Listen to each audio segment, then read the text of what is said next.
Hello all, welcome back to Yashasvi Vamshika cooking and tips channel.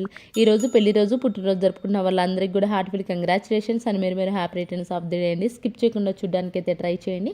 ఈ tips తోటి మన పనులను సులువుగా చేసుకోవచ్చు, మన మనీని అయితే సేవ్ చేసుకోవచ్చు అని. మీకు ఏది బాగా నచ్చింది అనేది కమెంట్ బాక్స్లో కమెంట్ చేయండి. ప్లీజ్ మీ ఫ్రెండ్స్ అండ్ ఫ్యామిలీకి షేర్ చేయండి. ఫస్ట్ టిప్ని అయితే చూసేద్దామండి. ఖచ్చితంగా నిమ్మకాయ అనేది ప్రతి ఇళ్లలో వాడుతూ ఉంటాం కదండి. ఈ నిమ్మకాయ చెక్కని వాడేసిన తర్వాత అనవసరం చెప్పి పడేస్తూ ఉంటాం కదా. అయితే దాన్ని ఇప్పుడు ఎలా యూజ్ చేయాలో చూద్దామండి. దానిపైన కొంచెం బేకింగ్ సోడా వేసుకొని మనకి డోర్స్ కానివ్వండి, లేదు అంటారా మన కిచెన్లో కబోర్డ్స్ కానివ్వండి, ఇలాంటి స్టీల్ అని వస్తూ ఉంటాయి కదండి హోల్డర్స్, వీటికి అప్పుడప్పుడుగా తుప్పు పడుతూ ఉంటుంది. ఇలా తుప్పు పట్టకుండా ఉండాలి అన్నా, ఉన్న తుప్పుని పోవాలి అని అన్నా కానీ ఇలా నిమ్మకాయ చెక్కతో కానీ కొంచెం బేకింగ్ సోడా వేసి క్లీన్ చేసామనుకోండి, చాలా నీట్గా అయితే క్లీన్ అయిపోతాయండి. కిచెన్లో ఉన్న ముఖ్యంగా ఇలాంటి డోర్స్ కానివ్వండి, కబోర్డ్స్ కానీ జిడ్డు జిడ్డుగా ఉంటాయి కదండి. ఇలా నిమ్మ తక్కువ కనుక క్లీన్ చేసామంటే ఆ జిడ్డు అనేది లేకుండా ఉండి తుప్పు అయితే పట్టకుండా ఉంటుంది.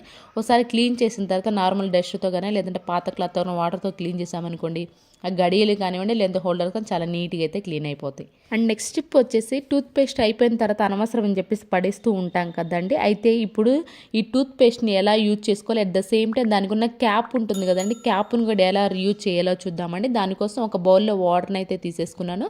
ఫస్ట్ మనం టూత్ పేస్ట్ని చిన్న చిన్న పీసెస్గా కట్ చేసుకోవాలండి. లోపల కొంచెం అయితే టూత్ పేస్ట్ ఉంటుంది కదా, సో ఆ టూత్ పేస్ట్ మొత్తాన్ని లోపల ఏమీ లేకుండా నీట్గా అయితే క్లీన్ చేసుకోవాలి. ఇక్కడ నేను క్యాప్ను కూడా క్లీన్ చేసుకున్నానండి. ఇలా క్లీన్ చేసుకునే ఈ వాటర్ని మనకి స్ప్రే బాటిల్ అయితే పోసేసుకోవాలండి. స్ప్రే బాటిల్ లేదు అనుకోండి, మన వాటర్ బాటిల్లో కూడా హోల్స్ పెట్టేసి వాడుకోవచ్చు అండి. ఇప్పుడు ఫస్ట్ ఉంటుంది కదా, ఫస్ట్ క్యాప్ ఉన్నది కదా, ఆ టూత్ పేస్ట్ నేను చూడండి ఎలా యూజ్ చేస్తున్నా. మనం ఆయిల్ పోసుకోవడానికి కూడా సేమ్ ఇలాగ ఆయిల్ కొన్నిసార్లు మనకి చిన్న మూతిది ఉంది అనుకోండి, ఆయిల్ బాటిల్ ఆయిల్ పోతుంది కదండి, ఇలా పై క్యాప్ని కూడా ఉపయోగించి మనం ఆయిల్ అయితే పోసుకోవచ్చు అండి. ఇప్పుడు ఈ వాటర్ని ఎలా యూజ్ చేయాలో చూపిస్తున్నాను చూడండి. మన గ్యాస్ స్టవ్ కానివ్వండి లేదంటే టైల్స్ బ్యాక్ సైడ్ టైల్స్ కానీ జిడ్డుగా ఉంటాయి అనుకోండి, అలాంటప్పుడు ఇలా కనుక టూత్ పేస్ట్ వాటర్తో కనుక క్లీన్ చేసామంటూ చాలా నీట్గా అయిపోతే మంచి వాసన కూడా వస్తూ ఉంటాయండి. And at the same time మనకి ఇలా మిక్సీగా ఉంటుంది కానీ మిక్సీని కూడా క్లీన్ చేసుకోవచ్చు, గ్రైండర్ని కూడా క్లీన్ చేసి ఊరికే ఒక్కసారి వాటర్ స్ప్రే చేసేసి ఒక కాటన్ క్లాత్తో కనుక తుడిచేస్తామనుకోండి, మిక్సీ కానివ్వండి గ్రైండర్ కానివ్వండి చాలా నీట్గా అయితే ఉంటాయండి, మంచి షైనింగ్ కూడా ఉంటాయి. అండ్ నెక్స్ట్ టిప్ వచ్చేసి టూత్ పేస్ట్ క్యాప్ ఉంటుంది కదా, దాన్ని నీట్గా క్లీన్ చేసుకున్నాను కదా, దానికి డబుల్ టేప్ ప్లాస్టర్ వేసేసి ఇలా గోడ కనుక పెట్టేసాము అనుకోండి, మనకి ఏదైనా ఇంపార్టెంట్ కీ ఏదైనా ఉంది అనుకోండి, అన్ని కీస్తో పాటు కలపకుండా ఇలాగైతే సపరేట్గా అయితే ఈ కీని అయితే ఉంచేసుకోవచ్చు అండి. మీకు ఇంకా స్ట్రాంగ్గా ఉండాలి ప్లాస్టర్ అనుకోండి, గ్లూతో అంటించుకున్నారనుకోండి మనకి ఎక్కువ స్ట్రాంగ్ అయితే ఉంటుంది. ఐ హోప్ ఈ టిప్ కూడా నచ్చిందని, నచ్చితే కనుక ప్లీజ్ ఒక లైక్ ఇవ్వండి. మీరు ఒక లైక్ ఇవ్వడం వేరే వాళ్ళకి అయితే వీడియో సజెస్ట్ అవుతుంది, అట్ ద సేమ్ టైం నాకు మోటివేషన్గా ఉంటుంది కాబట్టి ప్లీజ్ లైక్ ఇచ్చి సపోర్ట్ చేయండి. నెక్స్ట్ టిప్ వచ్చేసి శనగపిండి ఉంటుంది కదా, శనగపిండి మనం కొన్ని కర్రీస్లో వాడుతూ ఉంటాం కదండి. అయితే కొన్నిసార్లు శనగపిండి డైరెక్ట్గా వేసామనుకోండి పచ్చి వాసనలాగా వస్తూ ఉంటుంది కదండి కర్రీస్లో వేసుకున్నప్పుడు. అలా పచ్చి వాసన ఎవరికైనా వస్తూ ఉంటుంది, అది ఫ్లేవర్ ఇష్టం లేదు అనుకునే వాళ్ళు ఎవరైనా ఉన్నారు అని అంటే శనగపిండిని తీసుకొచ్చిన వెంటనే ఇలాగ కొంచెం లైట్గా దూరగా ఫ్రై చేసి ఆ తర్వాత కనుక మనం డబ్బాలో స్టోర్ చేసుకున్నాం అనుకోండి, మనకి ఎప్పుడు కావాలంటే అప్పుడు వాటర్లో కలిపేసి ఈజీగా వేసుకున్నాం అనుకోండి, ఆ పచ్చి వాసన అనేది ఫ్లేవర్ అనేది లేకుండా ఉంటుందండి.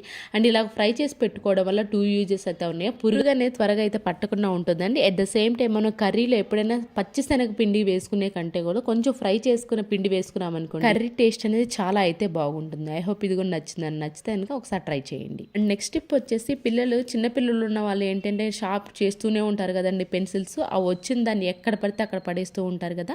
అలా కాకుండా ఇలాగా మనకి ఏదైనా బెలూన్ ఉందనుకో కొంచెం ముందు కట్ చేసేసి ఆ తర్వాత కనుక వాళ్ళకి ఇలా షార్ప్నర్ కనుక పెట్టేసి ఇచ్చేస్తాం అనుకోండి, షార్ప్ చేసింది ఏదైతుందో అంటే బెలూన్ లోపలే పడిపోతుంది కాబట్టి మనం అది ఫుల్ అయిన తర్వాత ఈజీగా పడేసుకోవచ్చు. మనకి కింద ఎక్కడ పడితే అక్కడైతే పడకుండా అయితే ఉంటుంది. ఐ హోప్ ఈ టిప్ కూడా నచ్చిందని, నచ్చితే కనుక ప్లీజ్ మీకు ఏది బాగా నచ్చింది అనేది కమెంట్ బాక్స్లో కమెంట్ చేయండి. అండ్ నెక్స్ట్ వచ్చేసి ఈ సీజన్లో దొరికే క్యాలీఫ్లవర్ని సింపుల్గా ఉండాలి, వంట రాని వాళ్ళగా టేస్ట్గా చేయాలి, అట్ ద సేమ్ తక్కువ ఇంగ్రీడియంట్స్తో టేస్ట్ ఎక్కువ ఎలా చేసుకోవాలనేది చూద్దామండి. దానికోసం వాటర్ తీసుకొని దానిలో కొంచెం సాల్ట్ పసుపు వేసేసి క్యాలీఫ్లవర్ని ఇలా చిన్న చిన్న ముక్కలకు కట్ చేసుకొని ఒక 2-3 మినిట్స్ ఉడికించుకోండి. ఆ తర్వాత ఉడికించుకొని పక్కన పెట్టేసుకొని వాటర్ అన్ని పంపేసేయాలని. తర్వాత ఒక బాండీ తీసుకొని దానిలో ఆయిల్, బిర్యానీ ఆకు, దాల్చిన చెక్క, లవంగాలు, యాలకులు వేసేసి ఒకసారి ఫ్రై అయిన తర్వాత చిన్న చిన్న ముక్కలు కట్ చేసుకున్న ఆనియన్స్ కూడా వేసి దానిలోనే పసుపు సాల్ట్ వేసేసి ఫ్రై చేసుకోవాలండి. ఆ తర్వాత ఈ సీజన్ మనకు బఠానీ కూడా బాగా దొరుకుతుందని బఠానీ కూడా వేసేసుకోండి. ఒకసారి ఫ్రై చేసుకున్న తర్వాత దానిలో అల్లం వెల్లుల్లి పేస్ట్ అప్పుడప్పుడు దంచేసుకోండి, మీ టేస్ట్ అని చాలా బాగుంటుందండి. అల్లం వెల్లుల్లి పేస్ట్ ఒక్కసారి ఫ్రై అయిన తర్వాత టమాటా ఉంటుంది కదా, టమాటా కూడా ఫ్రై చేసుకోవాలండి. టమాటా చిన్న చిన్న ముక్కలు కట్ చేసుకొని దాన్ని కూడా ఫ్రై చేసుకున్న తర్వాత దానిలోనే కొంచెం ధనియాల పౌడర్, కొంచెం గరం మసాలా ఒక పావు స్పూన్ వేసుకొని సరిపోతుంది, ఎక్కువ కూడా అవసరం లేదండి. తర్వాత ఆ మసాలా అంతా ఫ్రై అయిన తర్వాత ముందుగానే ఉడికించి పెట్టేసుకున్నాం కదా, ఆ క్యాలీఫ్లవర్ని ముక్కలు కూడా వేసేసి కొంచెం కారం వేసేసి ఎక్కువ వాటర్ కూడా పోయాల్సిన అవసరం లేదు. ఎందుకంటే ఆల్రెడీ మనకి టమాటా మగ్గిపోయింది, క్యాలీఫ్లవర్ కూడా ఉడికిపోయింది కాబట్టి ఒక హాఫ్ గ్లాస్ కనుక వాటర్ పోసేసుకున్నారే అనుకోండి పోతుందండి. ఆ తర్వాత వాటర్ అన్నీ ఇంకిపోయిన తర్వాత పైన కొత్తిమీరతో చేసి గార్నిష్ చేసి ఇచ్చారనుకోండి చాలా టేస్టీగా ఉంటుందండి. మన స్కూల్స్కి వెళ్ళేటప్పుడు ఉదయాన్నే హడావిడి లేకుండా సింపుల్గా అయిపోవాలి, పిల్లలు ఎక్కువ ఎంజాయ్ చేస్తూ తినాలంటే ఈ సింపుల్ కర్రీని అయితే ట్రై చేయండి. టేస్ట్ సూపర్గా అయితే ఉంటుంది. ఐ హోప్ ఇది కూడా నచ్చితే కనుక ప్లీజ్ మీ ఫ్రెండ్స్ అండ్ ఫ్యామిలీకి షేర్ చేయండి. అండ్ నెక్స్ట్ వచ్చేసేసి మనకి దువ్వెనలు ఉంటాయి కదండి, ఎక్కువ చుండ్రు ఉన్న వాళ్ళ తలలో పెట్టుకున్నారనుకోండి ఆ దువ్వెన అంతా చుండ్రుగానే ఉంటుంది కదా, వేరే వాళ్ళని వాడాలి అన్నా కానీ కొంచెం ఇబ్బందిగా ఉంటుంది కదా, మనకు కూడా ఎక్కడ చుండ్రు వస్తుందేమో అని చెప్పేసి అలాంటప్పుడు రెగ్యులర్గా మనము కోమ్ని అయితే క్లీన్ చేసుకోవాలి అనుకున్నప్పుడు వాటర్తో తడపకుండా ఈజీగా చుండ్రు అనేది పోవాలి అనుకుంటే మాత్రం టాల్కమ్ పౌడర్ ఉంటుంది కదా, టాల్కమ్ పౌడర్ ఒకసారి వేసేసి ఇలా కనుక బ్రష్ కొట్టారనుకోండి దానిలో ఉన్న డాండ్రఫ్ అనేది ఈజీగా అయితే పోతుంది. అండ్ నెక్స్ట్ టిప్ వచ్చే మనం స్వీట్ కార్న్ తీసుకొచ్చుకున్న వెంటనే ఈ లేయర్స్తో సహా ఫ్రిడ్జ్లో అయితే పెట్టేసుకుంటూ ఉంటాం కదండి. ఈ పైన లేయర్ అనేది తీసేసామనుకోండి ఎండిపోతుంది అనే ఉద్దేశంతో మనం ఖచ్చితంగా పైన లేయర్స్ అన్నీ ఉంచేసి అయితే పెడుతూ ఉంటాం కదండి. అలా పెట్టాము అనుకోండి ఆ లేయర్స్ అన్నీ కూడా ఫ్రిడ్జ్లో అంతా పడిపోయి కొన్నిసార్లు అయితే ఇబ్బందిగా ఉంటుంది కదా, మనకి లేయర్ ఉండాలి, అట్ ద సేమ్ టైం మనకి ఫ్రిడ్జ్ అనేది ఇబ్బంది లేకుండా ఉండాలి. అంటే ఈ ఒక్క లేయర్ ఉంటే సరిపోతుందండి. ఇలా చేయడం వల్ల మనకి ఫ్రిడ్జ్ లేయర్ లేని అని కింద పడకుండా ఉంటే at the same time sweet corn కూడా పాడవకుండా అయితే ఉంటుంది. అండ్ నెక్స్ట్ టిప్ వచ్చేసి కొంతమంది ఏంటి రసంలో మనకి టమాటా వేసుకునేటప్పుడు పై తొక్కనే తీసేస్తూ ఉంటారు కండి, దానికోసం స్పెషల్గా ఉడకబెడుతూ ఉంటారు ఆ తొక్క తీయడం కోసం. అలా కాకుండా సింపుల్గా పై తొక్క ఈజీగా తీయాలి అనుకుంటే ఉడకబెట్టాల్సిన అవసరం లేకుండా ఇలా ఫోర్క్కి టమాటా గుచ్చేసి ఒక్క 1 minute ఉంటే సరిపోతుందండి. వెంటనే తోలేది వీడిపోతుంది. చూపిస్తున్నాను చూడండి ఎంత ఈజీగా అయితే వచ్చేస్తుందో. స్పెషల్గా మనం దీనికోసం ఉడకబెట్టాల్సిన అవసరమే లేదండి, మన పని అనేది చాలా సులభంగా అయితే అయిపోతుంది. ఈ టిప్స్ మన ఛానల్లో చాలా ఉండి అనేది మన పనులు సులువుగా ఎలా చేసుకోవాలని ప్లీజ్ ప్రీవియస్ వీడియోస్లోకి వెళ్ళి చూసి మీకు నచ్చితేనే సబ్స్క్రైబ్ చేసుకోండి. నెక్స్ట్ టిప్ వచ్చేసేసి మనకి చపాతీ చేసుకుంటూ ఉంటాం కదండి, అయితే కొన్నిసార్లు ఏంటి అంటే చపాతీ కర్రకి చపాతీ అతుక్కుపోతూ ఉంటుంది కదండి, చాలా విసుగొస్తుంది ఆ టైంలో. అలాంటప్పుడు మనకి చపాతీ అతుక్కోకుండా రావాలి అనుకుంటే మాత్రం ఒకసారి గ్యాస్ మీద చపాతీ కర్రని ఏదైతే ఉందో ఆ కర్రని ఒకసారి వేడి చేసి చూపించామనుకోండి దాని లోపల ఉన్న ఆయిల్ మొత్తం బయటకు వచ్చేసిందండి. ఆ తర్వాత మనం ఒకసారి చపాతీ కర్రకి గోధుమ పిండి కనుక ఒకసారి ఇలా రుద్దేసేసి ఆ తర్వాత మనం చపాతీ చేసుకున్నాం అనుకోండి చపాతీ అనేది మనకి ఈజీగా అతుక్కోకుండా అయితే వస్తుందండి. ఎప్పుడైతే మీకు ఎక్కువ అతుకుపోతుందో ఆ టైంలో కనుక ఈ టిప్ కనుక ట్రై చేశారంటే మాత్రం చపాతీ అనేది అతుక్కోకుండా అయితే వస్తుంది. అండ్ నెక్స్ట్ టిప్ వచ్చేసి జీన్స్ ప్యాంట్ కానివ్వండి లేదంటే లెగ్గిన్ కానీ వేసుకోవాలి అనుకోండి, ముఖ్యంగా టైట్గా ఉన్నవి అయితే ఎక్కడైతే అస్సలు పట్టవు కదండి, చాలా ఇబ్బంది పడుతూ ఉంటాం కదా. అలా ఇబ్బంది పడకుండా సింపుల్గా మనం ప్యాంట్ వెక్కాలి అనుకుంటే మాత్రం ఇలా ప్లాస్టిక్ కవర్ ఉంటుంది కదండి, ప్లాస్టిక్ కవరింగ్ కనుక ఒకసారి కాలుకి వేసేసుకొని ఆ తర్వాతగా మీకు ఏదైతే టైట్గా ఉందో లెగ్గిన్ కానివ్వండి లేదంటే జీన్స్ కానివ్వండి వేసుకున్నారు అనుకోండి ఎంత టైట్గా అయినా ఉన్నా కానివ్వండి ఈజీగా మనకి కాలుకి అయితే ఎక్కుతుందండి. అట్ ద సేమ్ టైం మనం తీయడం కూడా చాలా ఈజీ అండి. ఎక్కించుకున్న తర్వాత లెగ్గిన్ కానివ్వండి జీన్స్ కానివ్వండి ఈజీగా అయితే ఆ కవర్ని అయితే తీసేసుకోవచ్చు. ఐ హోప్ ఈ టిప్ కూడా నచ్చిందని అనుకుంటున్నాను. నెక్స్ట్ టిప్ వచ్చేసి ఇదైతే ది బెస్ట్ టిప్ అండి. ఇలాంటి రోలర్స్ మనకి మెడికల్ స్టోర్లో అవైలబుల్లో ఉంటాయండి. మనకి కాళ్ళు నొప్పులు అరికాళ్ళు మంటలు ఎట్ ద సేమ్ టైం పిక్కల్లో నొప్పులు ఎవరికైతే ఉంటాయో సఫర్ అవుతూ ఉంటారు ఈ సీజన్లో, మరి కాళ్ళు పట్టేస్తున్నట్లు ఉంటాయి కదండి, అలాంటి వాళ్ళు ఎవరైనా ఉన్నారు అని అంటే మాత్రం ఇలా రోలర్స్ని తీసుకొని అరికాళ్ళ దగ్గర నుంచి పైన మోకాళ్ళ వరకు ఇలా కనుక రుద్దేస్తూ ఉన్నాం అనుకోండి ఆ నొప్పులు అనేవి లేకుండా ఉంటే బ్లడ్ సర్క్యులేషన్ కూడా ఈజీగా అయితే అవుతుందండి. ముఖ్యంగా నాకు డెంగ్యూ ఫీవర్ వచ్చిన దగ్గర నుంచి ఆ మోకాళ్ళ కింద నుంచి సివియర్ అయితే పెయిన్స్ అండి.